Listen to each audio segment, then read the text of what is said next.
Hi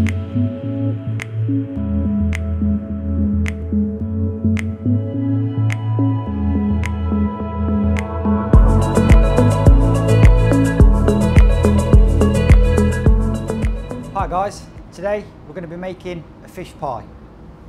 So, to start off with, we have a carrot, we have some celery, we're going to add a little bit of garlic in here, there's some basil, oregano, the fish that we're going to be using for poaching, and the fish here. We can get a bag of frozen fish if you want, works in the same way.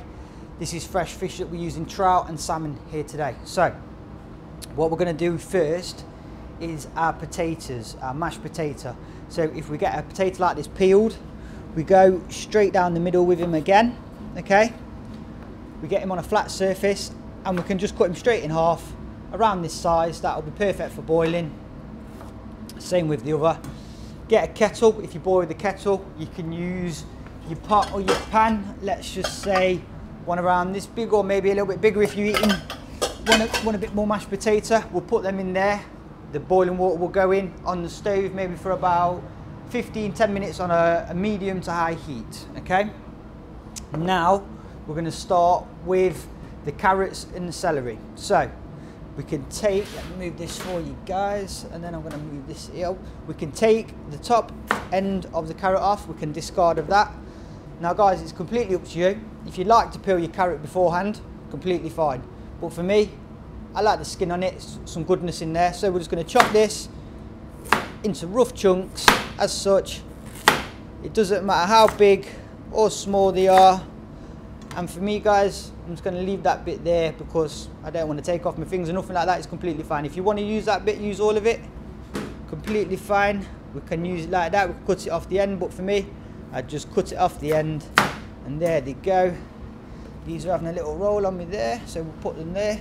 Now with the celery, we can use one off like that and save it, or we can go straight down with them like that, okay? See all these bits, leaves, we can keep all them in, that's perfect.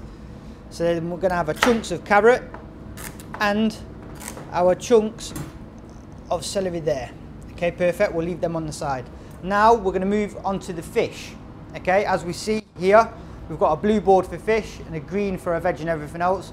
If we can keep our knives and our raw and a fish stuff over this side, because then it will stop the cross-contamination of anything raw going on to anything else, the boars or anything else like this, okay?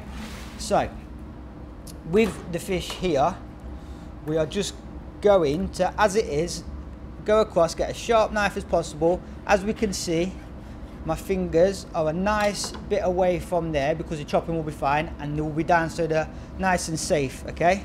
We do the same here. If we get pieces around this big, that'll be perfectly fine. And then we can even cut it in the middle of this bit because we will be flaking this off gently when it's poached in a minute, okay? So we'll just do some rough cutting like this. Any angle you want, that's fine. Maybe you can have a little bit of fun with it and take some longer pieces like this, or take a different angle and take a little small diagonal piece, that's fine. There we go. The salmon, as we know with salmon, if you never had it before, it comes off quite easily like this. So them pieces will be fine. I'm going to cut this one down a little bit like that. Perfect. Okay guys, what I'm going to do now is, because I've been handling the fish as well, I'm going to give my hands just a little bit of a rinse off quickly. And we should always wash our hands before guys, which I've done. I do it every time, and every time we handle something that's raw, whether it's mince or whether it's fish or anything like that, give our hands another wash over, that'll be fine.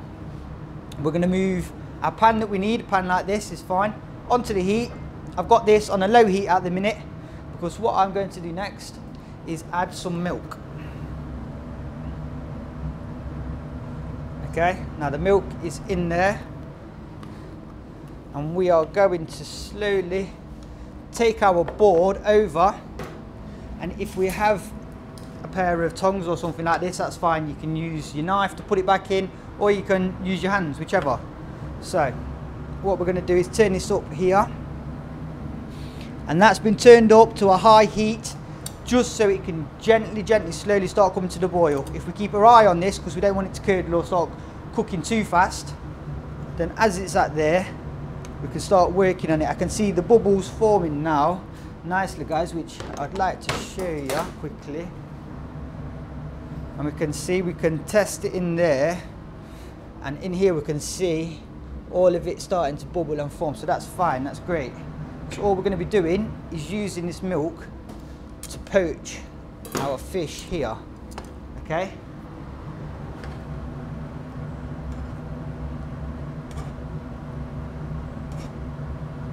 So the fish can go straight in, all of your fish.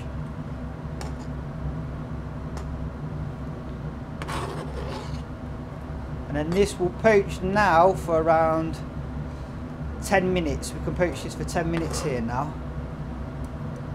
We can give it a nice mix around.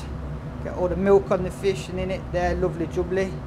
And we can use that there for around 10 minutes. You see, this is on a high heat now.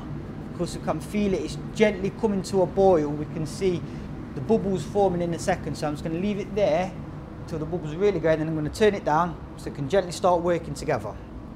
Okay. Also, we're going to add into here a celery and some carrots. Okay.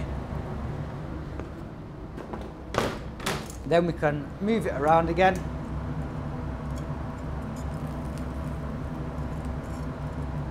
And for about 10 minutes, we'll just let that work its magic. That will be placed on a medium to low heat so it can gradually just poach through. And there we have it. After 10 minutes, we'll take that off and we'll let it rest for an extra 5 minutes.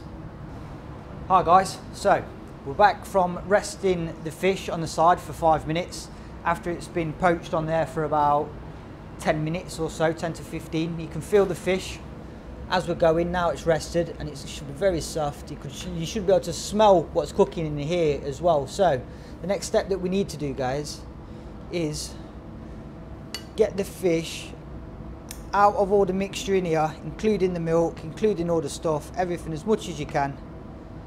I'm going to use my tongs for this. If you can't use your tongs or you don't have any possible, then you can find a strainer, just put it straight through and then take the fish out as we go. So like I said, and on the recipe spec sheet, we're going to discard of everything else that's in here. Okay, so there's that there, there's that there, there we go. Finding all of our fish now, lovely. If you do leave any fish behind, don't worry about it. It's completely fine.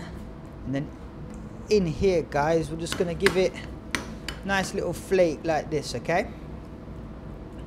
So now that's flaked over, we're going to get an oven proof dish, which is any size. This one may seem a little bit larger, but if you've got a smaller one than this, then that's completely fine.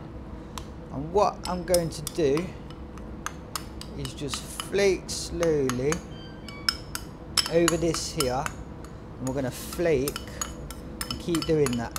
Okay, get all of your fish out in there, lovely jubbly. Now we're going to move on to the mashed potato. For me, guys, if your dish is rather large like this, and I've done this for a reason to show you guys, then we can just move everything to one side as such, okay? And we can just put that in there. We can spread it out a little bit more so it's all evenly done, okay? Then we are going to get the mashed potato and we're just going to put that straight over the top, okay? Just on him like this, the mashed potato that we cooked from before. There we go. Get another nice helping of this, and we can use the sides, guys, just to scrape them off if we like, and just pat them in nicely, okay? For this one here, we can put that on there like that. There we go. We can put them into the side, into the side, into the side. There we go. And what we see, guys, is we've got that side of it done there. For this, we're just going to add a little bit of parsley on top here. And then this is going to go straight into the oven, guys. Your oven will be at around 180, that's sound, if we can preheat it as well. We're going to put him on the top shelf for this one. This has gone on the top shelf because then we're going to move him down gradually as we're going. So that can be in for about 35 minutes or so, okay? We can keep checking as we're going.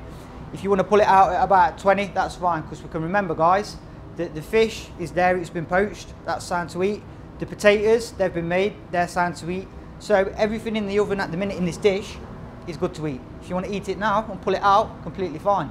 If you would like to add a little bit of cheese on top, put it in the oven, that's completely fine as well.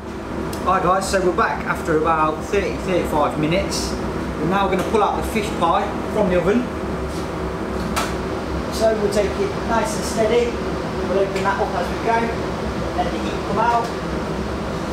Should be slowly there. As we have it, is a fish pie nice to go. So to plate up, I'm just going to get a nice spatula here. I'm just going to get a nice little bit there. I'm just going to put him in the middle there, and then we'll scrape this bit on the side, move him over, and then get that bit there. And just plate this up as we go, guys. However it is on the plate, that's fine. Obviously, as we keep cooking, we want the presentation to be a little bit better as we keep going, but as we're cooking it, it's going all down the same hole, so as long as it's on the plate and everything on the plate is cooked, it's fine. There we have it, there's a fish pie. Enjoy, guys.